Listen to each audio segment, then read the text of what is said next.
The topics and opinions expressed in the following show are solely those of the host and their guests and not those of W4CY Radio, its employees, or affiliates. We make no recommendations or endorsements for radio show programs, services, or products mentioned on air or on our web. No liability, explicit or implied, shall be extended to W4CY Radio, its employees, or affiliates. Any questions or comments should be directed to those show hosts. Thank you for choosing W4CY Radio.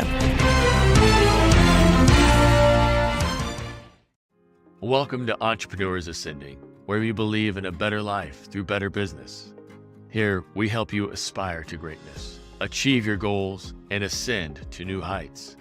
Whether you're starting, scaling, or exiting, we're here to empower you with inspiring stories, enlightening discussions, and transformative resources to help you accelerate your success. Now, it's time for Entrepreneurs Ascending. Welcome to Entrepreneurs Ascending. It is so great to have you here with us. And we are so excited about you and your journey and where you are taking your life and your business. And we just want to be able to play at least a small part in helping you get the information, the ideas, the knowledge, and maybe some of the resources you need to make that happen faster.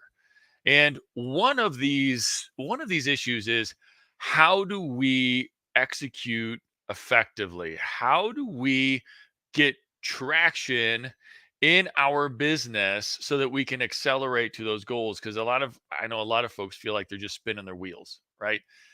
Struggling with getting their employees to do what needs to get done, delegating, and just being able to consistently get the results that they need to be able to scale their business. So we have a guest here today with us. His name is Bruce Sheridan, and he is with EOS Worldwide. He's got a significant background in working with organizations to help them implement the EOS process. And he's going to explain a little bit about what the EOS is. It's a business operating system. And EOS, well, you know what? I'm not going to spoil it. I'm going to bring him in here, and we're going to let him explain what EOS is. So Bruce, come on in. Hey, Matt, how you doing? Great. How about you, Bruce? Good. Fantastic. It's so great to have you here. And without spoiling too much, because we want to get a little bit more information about you and your background, and just so people can kind of know who you are. But real quick, just a little teaser. What is EOS? Well, it's the Entrepreneurial Operating System. It's an acronym. A lot of people think it's a computer program because of the word system on the end of it. But it's really, if you take it apart and just look at the words, it's how an entrepreneur can operate their company. And we really help them focus on three things we call vision, traction, and healthy. Having a very clear vision for the entire organization, getting traction daily. You don't want your wheels spinning. You want them to be on dry, solid ground, and your wheels are moving, you're getting traction. And then finally, the last one is healthy. Most companies, they're not functioning as healthy as they can, and they don't usually think about that because they're usually really smart. If they're a successful company, they're smart at what they do, but they don't really see how unhealthy they are. I can see because I'm coming from the outside looking in. Mm-hmm. It's kind of sometimes like, a doctor can kind of see and diagnose, but I mean, I know a lot of people who just, even their own personal health, they have stiff back, stiff knees, and they just kind of think, well, that's just the way life is. Yeah. And I think entrepreneurs kind of do that too. It's like, people issues. Oh, that's just the way it is. Right? You ever it's see my that? company. I need to work 90 hours a week. Yeah. That's what it means to be an entrepreneur. Exactly. To not sleep. Yes. And not see your family and do things you love. Right. Yeah. The sad thing is a lot of business owners, they get so stuck in this idea of, I'm working these hard nights and the sacrifices for my family. And it, on one hand, it feels very noble, but on the other hand, you're taking all this precious time away. And I know, kids and spouses, I mean, they spell love Time, right? Yeah, it's hard. I think only 4 out of 100 small businesses that start ever break the $1 million revenue barrier. So it's not easy. Like 96 are going to fall off. So to get your own business off the ground and be successful, you have to work hard. But the bigger it gets, the more complicated it gets. And if you try to wrap your arms around all that complexity, you can't hold on to it. Some of it's going to spill out. And that's where you get into that 90-hour work week, because you're still chasing everything you're trying to hold on to, and the things that get away, you're chasing them all day long. Mm-hmm. You're constantly scrambling, putting out fires. I mean, I know most business owners didn't start their business to become a firefighter. That's like a whole separate profession, but yet still somehow. That's what they're doing. We want you to prevent fires. We want you to be Smokey the Bear. Only you can prevent business fires. That's it. Yes. That's awesome. Well, Bruce, just so people know a little bit more about you and your roots. So, tell us a little bit about your entrepreneurial journey. Well, I grew up in Union City, New Jersey, which is a suburb of metropolitan New York City. Union City is positioned right at the entrance to the Lincoln Tunnel. So I was born and raised there. And when you're born and raised somewhere, that's what you think the whole world is, right? And in 5th grade, they said there's not going to be enough place for people to live. And I really believed it. I remember walking home thinking the world is going to end. We had 17 million people in just a few square miles. So at 10 years old, I started with a paper route.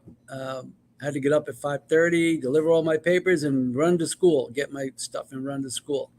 My dad had his own company. My dad was a fireman. Funny, we were just talking about that.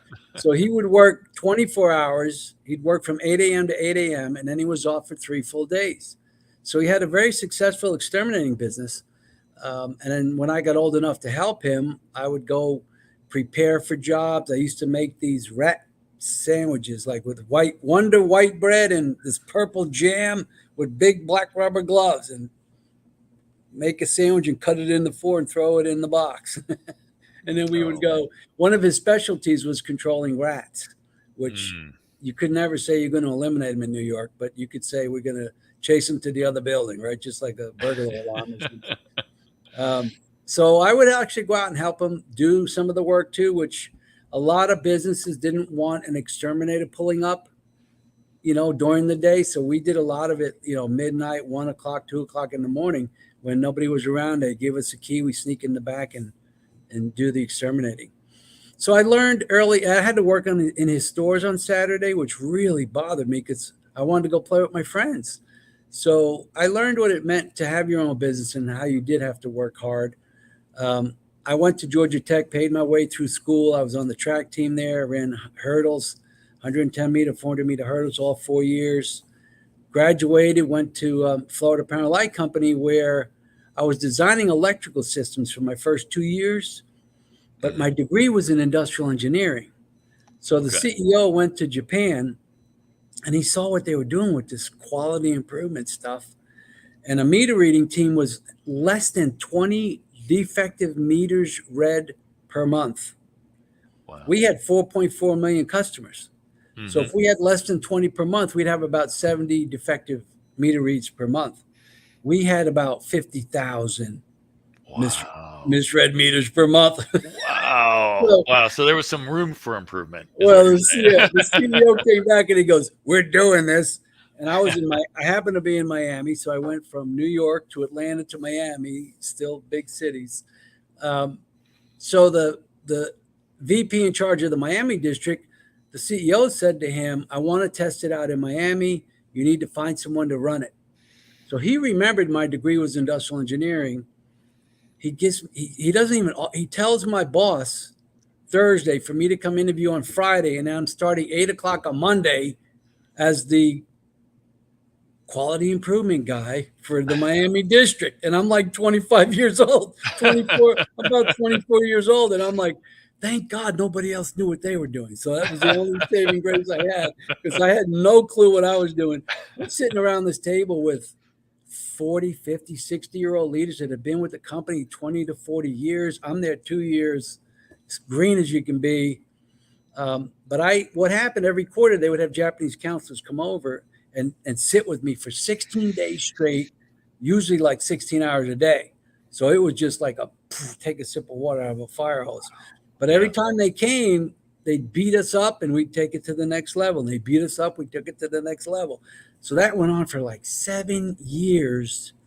And we eventually won the Deming Prize for Quality from Japan. We were the first non-Japanese company in the world to win the Deming Prize. So I was at Florida Paralight 9 years, but I spent the last 7 years putting this quality system in, setting up a crystal clear strategic plan, teaching people how to solve problems at the root cause, using data, using big storyboards to tell your story when you improve stuff, measuring your improvement, using that money for other parts of the business when you truly saved hard dollars.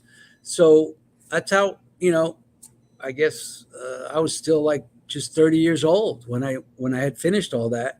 And then I wrote a book, came out August 1993 on that whole journey and what we did to accomplish that.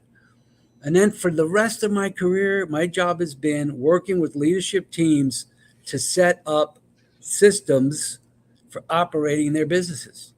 So about 7 years ago, I read Traction, which is the original book in the EOS library. We've got like 7 books in there. But I read Traction, and just as I'm reading it, I'm like, wow, every page. Wow. What I really loved about it was a lot of my career was like a Navy SEAL or a Green Beret. I'd parachute in, fix a little broken piece of the business, and I'd leave. And then I'm thinking, okay, that little piece is nice, but now you got these other broken parts. Like, what? You're just going to leave that there? Right. Like, how long is that going to stay? That'll become your next number one broken part. Right. Yeah. So if the rest of the body's sick, how is this part going to heal, and stay that way long term, right? Yeah. So EOS is pretty comprehensive, in my opinion. It really does. There's 6 components of the model: vision, people, data, issues, process, and traction.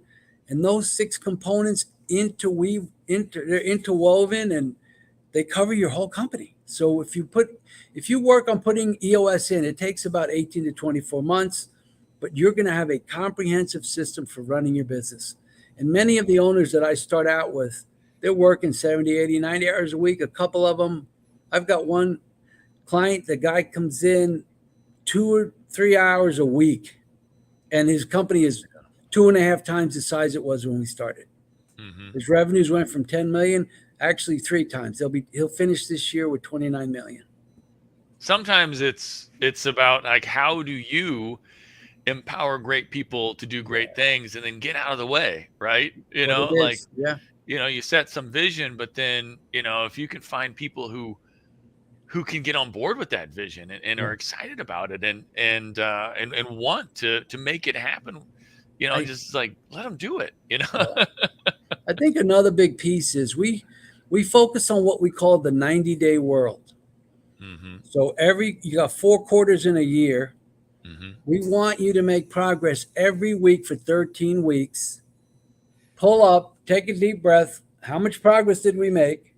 Where are we at right now? And then what progress do we want to make in the next 90 days? And it's got to be realistic. Well, I start with companies, they've got 35, 40 major projects they're working on. And I'll ask, how long have you been working on these? For the last 3 years. I'm like, well, how many did you get done? None. I'm like, well, isn't that a problem? So we focus on this 90-day world, and we want to make progress. Let's say we get 4 or 5 of them done. Well, when you focus on those 4 or 5 in the 90 days, you're not distracted by the other 40, which could be amazingly distractive. If you keep dabbling in all of them, you just never seem to get traction and get anywhere. But let's say you just get 4 done, well, in 1 year, you're going to have 16 major projects done. When before you didn't get anything done. Yeah, it's like oftentimes we set all these great ideas, and then we just end up chasing rabbits around, right? Yes. Like down this hole over here and down this hole over here, or maybe some people would call it, chasing squirrels. It's like, you never get something done because you don't really set that intention, focus, and make it happen, right? Well, we like to write these, we call them rocks. So we recommend you have like 3 to 7 rocks per quarter. And I always say less is more. So let's say you pick 4. we want to write them SMART, specific, measurable, attainable, relevant, and time bound. So they'll put up there like improved customer sat. I'm like, what does that mean? Like, we're just going to sit here in 90 days and go, yeah, we did that, and not have a clue about what we did. So I'm like, specifically tell me what you are going to do. Okay, we're going to implement a customer satisfaction survey. Okay, great. We do that this quarter. Next quarter, we're going to run that survey and measure it. Awesome. Third quarter, we're going to improve 5% from our initial measurement. So that's how it goes, right? And you take off what can you get done in 90 days. You don't take a monumental project and think I'm going to get it done in 90 days, because that's not realistic. It's not relevant. It's just not going to happen. It's not attainable. Yeah. Yeah. And so by setting these intentions and making sure that you're focusing, everybody's core energy is focused on what we said is a priority, right? I mean, those rocks are kind of like that big priority. Yep. Right. And now that concept of the rocks, real quick, is that kind of that concept of where, if you have rocks, gravel, and sand, yes, how do you get all that into a container, right? Like, yes. You first put in the big rocks, and then the gravel kind of fills in the holes, and then the sand fills in, right? And the water, and there's plenty of room at the top. It was Stephen Covey who used to go around doing that little experiment, and if you tried to go the other way, they did not fit. right. You try to put all the sand in first, and then the gravel and all that. Yeah, you'd have stuff falling out all over the place. Right? You couldn't get the last rock in. I had to go on Google, because I'm like, really? The engineer in me was like, I'm not sure I believe that. And then you watch, it's like, wow. Because when you try it the opposite way, you got like a rock in your hand, and like it's not going in. When you go the opposite way, there's like that much space at the top. Yeah. It's like, yeah. Wow, that's pretty fascinating. Yeah. So his point though is carve out time to work on those big things. Because you get the water and the sand and the pebbles. Those are all the distractions. You come in, you start your email, 2 hours later, you're going, oh my gosh, I got sucked in here. Or somebody stopped you in the hall. Or people, I get clients all the time, because what we also tell them to do is track their issues. So I get clients call me, they go, we have no more issues. I'm like, are people still asking you questions all day long? Yes. Well, the day they stop, the day you go for an entire day with nobody asking you a question, that's when you have no issues left.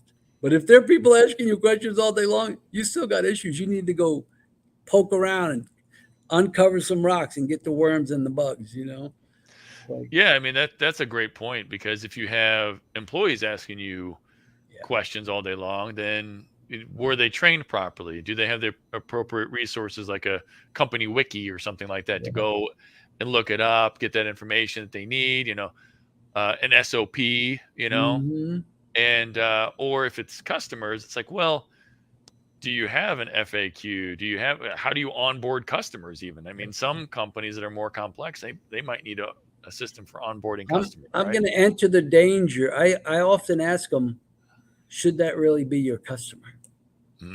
There's that too. If you're spending an 80% amount of your time with one customer and they're 1% of your revenue, something's wrong there. Yeah. Hey, we actually had a comment come in here. Let me look at this. Country Corners Gazette. How long does it normally take to shift through all of that? We tell our clients if they could, we offer a guarantee, right? We meet full day sessions every quarter with clients. And at any point, there's no contract. So if we're not adding value, we don't want you to pay us. But we're going to tell you up front, if you want to get the most value out of it, to be prepared to commit for 18 to 24 months. Because we have over 40 tools in our toolkit, and I can't teach you all of those in one day and shove them, it's just not going to work. So we introduced the tools. We have been doing this a long time. We have a very proven process, and it takes, some people can do it faster, but 18 to 24 is a good, and some people do it a lot slower. But that's a really good marker, 18 to 24 months. Well, and there's the people change management, change leadership thing too. So, I mean, it depends on who you have in the organization. I mean, if you've got a bunch of A players that are all on board of this vision and they're all going to go after it, boom, like it's probably going to move a lot faster.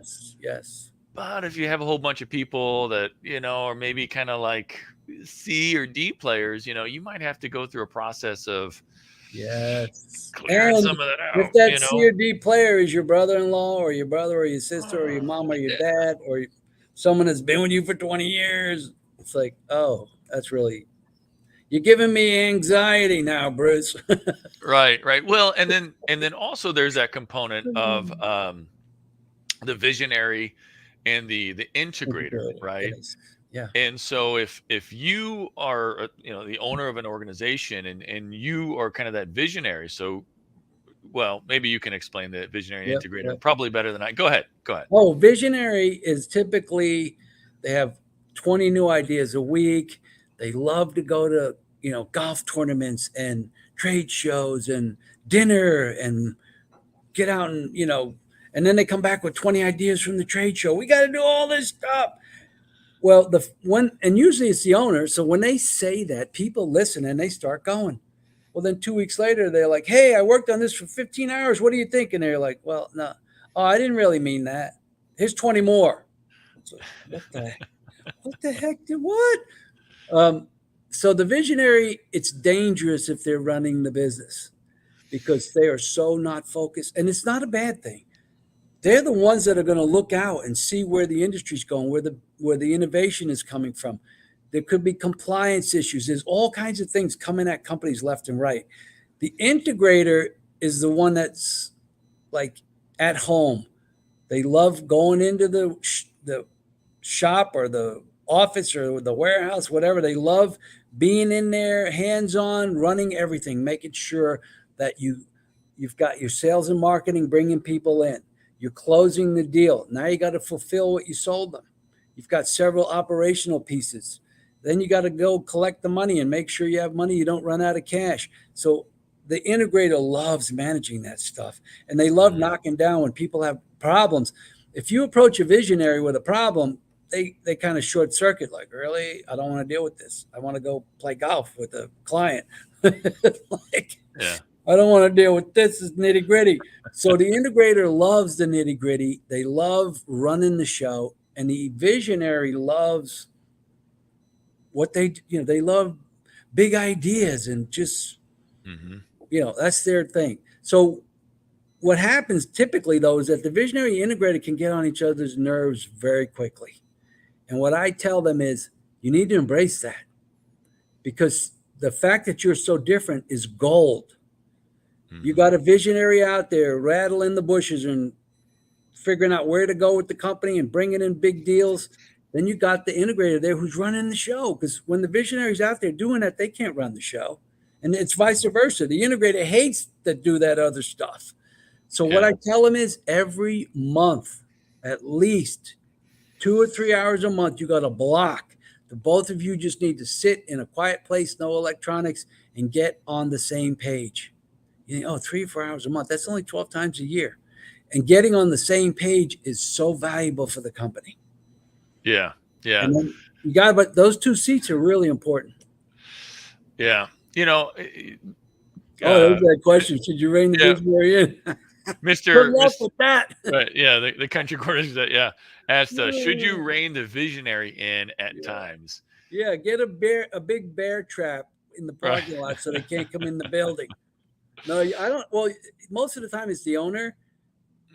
And if they truly, the first 3 full sessions of EOS, we call those foundation building. So I even tell my clients, please, you're going to have urges to go running and put this stuff all over your company. Please don't. Please let us get through these first 3 full day sessions. We want to build a really good foundation. So at that point, either the visionary is going to be bought in or they're not. And they're going to slip up. They're human. They're going to come in with one day. They're going to be so jacked up. They're going to come in with 20 ideas. You just got to remind them, hey, I thought we had an agreement here. You weren't going to do that anymore. And they'll start to see the benefits that they get out of EOS. And then they start to realize, I do need to Rein it in, because it's okay to bring 20 ideas, but sit down with the integrator and make sure you're on the same page, because the integrator knows how much work is in process, how much work is coming in, the commitments you made to customers. The visionary doesn't know that stuff. Mm-hmm. And that's why they think I can be crazy and flamboyant. Well, no, you're going to mess up the whole company. Like, stop. So they get to see the value, and the visionary integrator become an amazing team. And they almost rein themselves in. They realize, like, dang, I really am. But sometimes they're so powerful. At times it can be hard to rein them in. Mm-hmm. Oh, we got another great question. Would your services be good for a new, about to start company, or should the business be established already? Well, ideally, we want to work with privately held companies that have 10 to 250 employees. So it's rare that a startup is going to start with 10 employees, Mm-hmm. because we want you to be established, because it's a system to operate a business. Startups are hard. And a lot of them fail initially. So being an established business is when it's really good to put this operating system in. Mm-hmm.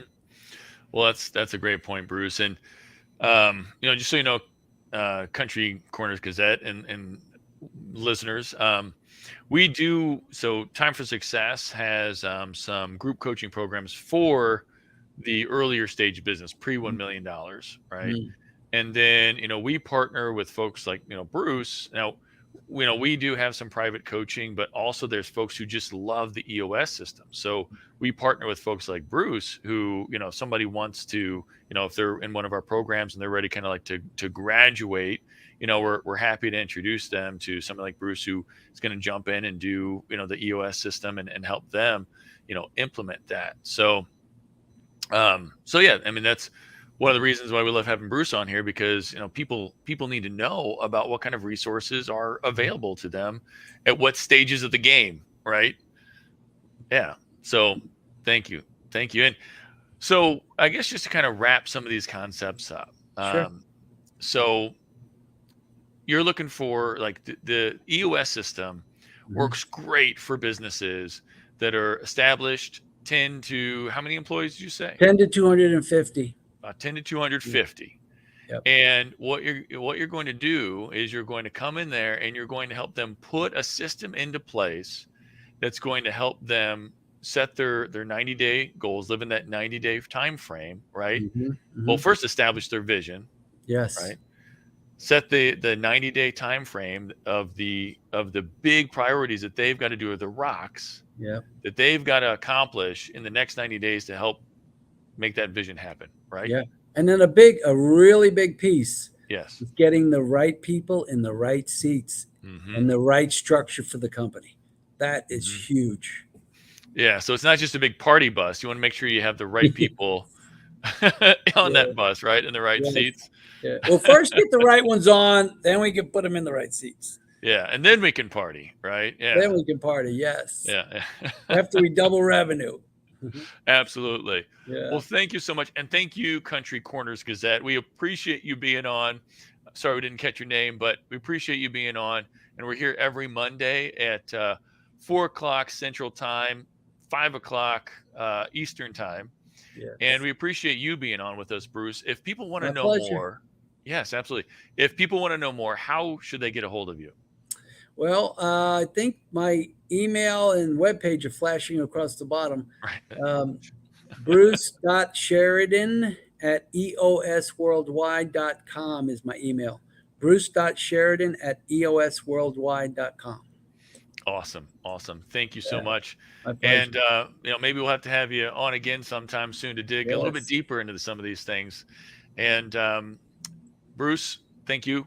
Listeners, entrepreneurs who are ascending out there, we appreciate you listening and taking the time. And if you've got any questions, please feel free to email me at matt@timeforsuccess.io. Check out our website and look for some of those group programs that we have as well, especially if you're an early stage working on that first million. We'd love to help you out. So thanks again. Excellent. Super. Thank you, Matt. Thank you for being with us today. But now is the time to put what we talked about into practice. Remember, your family, employees, and community are depending on you to rise up and win. The great news is you're not alone. You're part of a resurgence of entrepreneurs who are ready to take their business, life, and impact to the next level, and we're going to do it together. This show is powered by Time for Success, where we help business owners every day who want more freedom and wealth while building a legacy of positive impact. Please follow Time for Success on LinkedIn, Facebook, and YouTube for more helpful strategies and tools for creating the business and life of your dreams.